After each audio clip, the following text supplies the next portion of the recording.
Kwa majina yangu naitwa Adeni Anyelise Sandanda, ni mwenyekiti wa madereva bajaji wa wilaya ya Mpanda na manispaa.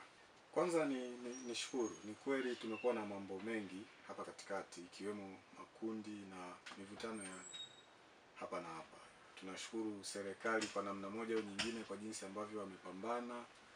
Tunashukuru pia Chama cha Mapinduzi kwa namna ambavyo walipambana kuhakikisha ile migogoro inakwisha, na hatimaye kwenye maridhiano ya mwisho walisema tunaanza upya.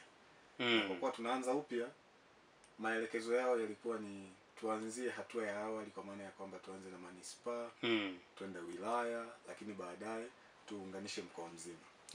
Kwa mipango mikakati, kwa kuwa tayari tumeshamaliza habari ya manispaa, tuko wilaya na tunaelekea sasa kwenye kuitafuta mkoa, kwa maana ya kwamba tusajili taasisi yetu kimkoa, kwa maana ya kwamba itasajiliwa Wizara ya Mambo ya Ndani ili mkoa utambulike kama kuna waendesha bajaji mkoa fulani ambao wanatambulika na usajili wao ni huu. Mikakati ipo mingi kama taasisi.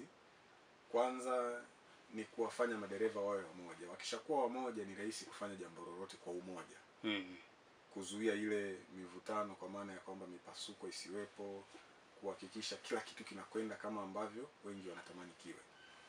Na niseme kwa uwazi, mimi kama mwenyekiti kwa niaba ya kamati tendaji tumejipanga na niwahakikishie hakutokuwa na mpasuko, na wilaya iko sehemu salama na madereva wako sehemu salama, na kila kitu kitakwenda kama ambavyo tulikisema na tumekipangilia. Wale ambao wanasimama kila wanapopigwa mkono, ni kwanza ni uelewa.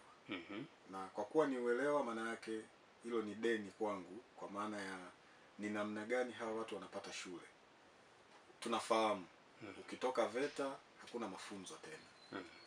Nishukuru DTO wetu Afande Efeso amekuwa mtu ambaye ukitaka jambo lifanyike au ukimuita sehemu anakuja kwa wakati, mnazungumza na mnafanya. Tumeyafanya tukiwa nyuma, kipindi cha nyuma, lakini kwa sasa hivi kwa kuwa mlango ni mpya, niwahakikishie madereva wote watabadilika. Hata kama hawatobadilika kwa 100%, lakini angalau kwa 85% na kuendelea kubadilika.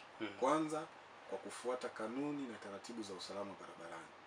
Sehemu ambayo sio ya kusimama asisimame, sehemu ambayo ni ya kusimama asimame. Lakini pia tuwaambie na wateja wetu, sisi ni watu wa huduma. Ukiona sehemu sio salama usinisimamishe, kwa sababu nikikuacha utasema ninadharau. Ulemavu pia mwingine unaletwa na wale tunaowahudumia. Sisi ni watu wa huduma, sio wafanya biashara. Ni huduma.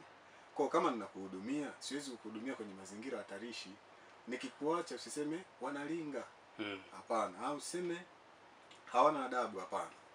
Uone kwamba hii sehemu sio salama, nikasimame sehemu inayostahili ili ile huduma ninayoipata niipate kwa viwango. Na sisi tunasema bajaji ni furu kiyoyozi, usafiri salama. Sasa kama ni usafiri salama, tusisimame maeneo hatarishi kuomba watu bebe. Nirudi kwenye swali la dada hapa. Anasema ule utaratibu wa watu kubeba watu 4, 5 na 6. Nizungumze kwa mujibu wa kadi au wa vyombo tunavyoviendesha, sisi tunabeba abiria 3. Sijui ni mazingira, tunarudi pale pale, ni swala la shule. Tukubali tukatae, ni swala la shule na uelewa wa watu, kwa maana ya kwamba wale watu wa huduma.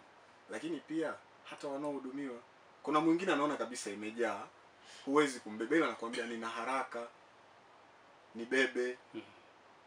Bwana mimi nimejaza. Hapana, anang'ang'ania akae. Ni wasii madereva, tufuate tu kanuni na taratibu. Haya mambo mengine ya kuongeza kufanya nini, tuachane naye, na tuepuke pia kuwaona askari ni watu wabaya wakati tumetengeneza wenyewe. Ili uwe wa kwanza kupata taarifa zetu, usisahau kusubscribe, kulike na kushare.